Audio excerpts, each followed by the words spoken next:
Welcome to the Meares Show. Mo. Meares. We got our divisional round over. I was 3-1 again. No, you were 2-2. I said that Atlanta was going to win. They by 2.5, 2. Who cares? A bookie would care. He would break your knees and bring a pit bull along with him. Are you a bookie? Not today. Well, then it doesn't fucking matter here. I'm calling you 2-2. I was 2-2 also. I'm 7-1 in the playoffs, and I called Baltimore, so I should get the half a point for that. We got 3 teams from last year's conference championships coming back. Only new one being Atlanta. And New York Giants, they weren't even in the party. Thank God. So let's get into the 2 games. Let's do it. First game, Baltimore traveling to New England in an exact rematch from last year. New England favored by 9. I'm not surprised by that. I am surprised because Baltimore has played well in New England. They won this year on a kick that is controversial. They think it might have gone over the top of the upright. It looked good. It looked good to me. It was good. They should have won last year's AFC Championship in New England, but the guy dropped a touchdown in the end zone, and then he misses another field goal. So they play well in New England. They know how to win. They're riding the weapon, I'm going to call him from now on, Ray Lewis, because his interview was spectacular after the game. And I think they're going to get pressure on Tom Brady and really make him dance around in that pocket. And I think they're going to cause some turnovers. Maybe Ray Lewis has an interception in his last AFC Championship game ever. So give me the Baltimore to cover the 9 easy. So you called them to win, but then you hedged it by saying covering? Well, they are going to win outright, but I will also take the 9 points. I'm not dumb. Well, you don't have to take the 9 if you're saying they're going to win outright. I didn't say shit about the 9 points last week. You're drunk or high or something, dude. There's no fucking way in hell Baltimore wins this game. Do an eye test on it. New England's going to win this. Sorry, Baltimore fans. Great run. Great win last week. I called it exactly, and that's what I'm doing right now. I don't give a fuck about the 9 because 9 points is too much. But if I have to flip a coin, I'll say New England covers. Guess what? What? Meares has breaking news. Really? And we have a female news correspondent that's going to report it. Can't wait to see it.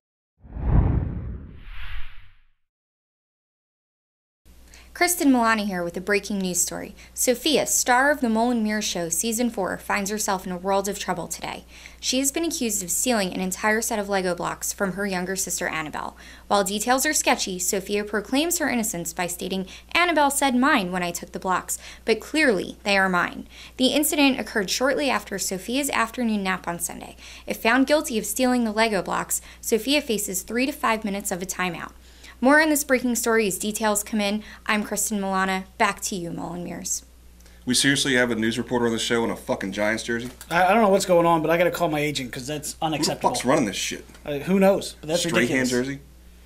Not even the fucking playoffs anymore. Thank God. He's on with Kelly, for Christ's sake. Yeah, there you go. San Francisco traveling to Atlanta for the NFC Championship game. San Francisco favored by 4 on the road. Atlanta finally got the monkey off its back, and Matt Ryan finally won a playoff game. Good to see. I was a little disappointed. I wanted Seattle to win that game, but Atlanta, San Francisco should be a good matchup, 1 versus 2. Surprising that San Francisco is favored by 4 on the road. I mean, that's a pretty big line. Atlanta has had trouble with running quarterbacks. They gave up a crap ton of yards to Cam Newton this season. They kind of held down Russell Wilson, but he threw for 387. He ran some big plays, too. All right, so, I mean, you got Kaepernick coming in who's playing out of his mind. It looks like this should be a perfect scenario for San Francisco to go to the Super Bowl. But there's a problem. Do you remember the pattern? Win-win-lose. Win-win-lose. Win-win tie. Win-win-lose. Win-win-lose. Now they've win-win. Got to be a loss. It can't be a tie. Give me Atlanta to cover. Seattle traveled from the West Coast to East Coast to play Atlanta. They did. Lost. San Francisco's traveling from the West Coast to the East Coast. I'm not putting A.J. Pumpernickel in the Super Bowl. I can't do it. I got to go with Atlanta. Eye test tells me San Francisco, but there's no way that dude steps in and goes to a Super Bowl because there's going to be like 31 quarterbacks out there, 30 quarterbacks out there that are going to put a bullet in their head. That's true. So give me Atlanta, but I'll hedge. I say they win by 2. All right.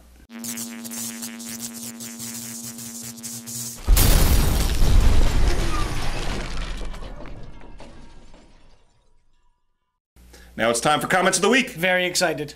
Ravens fan 73 says, "Now you see this guy on the right knows what he's talking about." I'm the right. They're right. "The Ravens should win this game, and he gives good reasons why they will." Hashtag Ravens unnecessary in a YouTube comment. It's not Twitter. It's not Twitter. And also, guys. he's right because he's pretty damn sexy, which is basically why I chose that comment. Because guess what? Despite my overweightedness that I noted last week, getting a lot of support and love from the hopefully girls. You shouldn't let your mom comment on this video. That wasn't my mom, was it? Oh, I guess. Shut up. Dan Cam, 1, 2, 3, 4, 5. Mole is MMFIC, main motherfucker in charge. Let's go Ravens. Ravens won. I was right, and guess you can't tell who chose these fucking comments. This is just a Mole love fest today. It's because we had 96 comments. I picked the 4 best about me. All right, let's go. Coco the Man won, a repeat commenter. He's a good one too. It's a long one. Good thing Guitar Center was having a 5-for-1 sale on microphones. Now we can hear your dumb asses. While you're patting yourself on the back, you picked all favorites. Find the real upset and impress us, you meat whistles. Meat whistles. Does your mom still work at the dollar store titty bar from your Kmart world? I heard they tip with coupons at that mosh pit. Anyway, keep up the good work. By the way, Seattle is the media darlings right now. Go fuck a meth head. It's long, it's contrived, but I have to pick that one because he said find the real fucking upset. Guess who did? The 9-point upset. I called it out right last week. I'm just making a point. I predicted some upsets. It didn't happen, but I predicted 9 points? Find the real upset? That was the real upset. I just like it because of meat whistles. AFC East. AFC East. AFC Miami East. There you go. Come on, man. Last week was an easy 4-0. I am $200 richer due to the easy picks. Broncos over Ravens. Wrong. Cheats over Texans. That was right. Are both givens this week. However, Seattle, Atlanta, and Green Bay at San Francisco are both very intriguing matchups. So basically says easy 4-0. He won $200, coattailing my picks because I was 4-0. Correct. And then he turns around and he just butchers the fucking actual things that are happening. The 2-2 that he was. And we didn't even pick anything in the last 2 games. He just said they're intriguing. Yeah, intriguing. Yeah, they're all intriguing. I'm not fucking intrigued. So that's our show for the conference championship games. Next week, a week off, but never a week off at Meares. No, while everybody's out in Hawaii enjoying the Pro Bowl, we're going to be doing the top 10 comments of the year. Hopefully with a special guest. Hopefully yes. Sophia doesn't have to serve that time out. Well, let me tell you. I mean, 3 to 5 minutes, she's never going to get back. That's right. And special thanks to Kristen for breaking that story despite the fucking Giants jersey. Yeah, exactly. We might see her back again. Hopefully. Let's make sure you subscribe. Subscribe button's down here. No, it's down here now. Yep. And thumbs up. The comments, the thumbs up. We would appreciate all the thumbs up. Fucking thumbs up. It gave us fucking 96 thumbs up and 80 comments. I don't even know what it was, but that's it was a close. lot. But yeah, 3,000 fucking views. People came out of the woodwork to see us. Because you did awesome on your Ravens pick. Actually, it's because I fucking cursed the guy out last week and everybody liked it. All right, we'll see you next week. All right.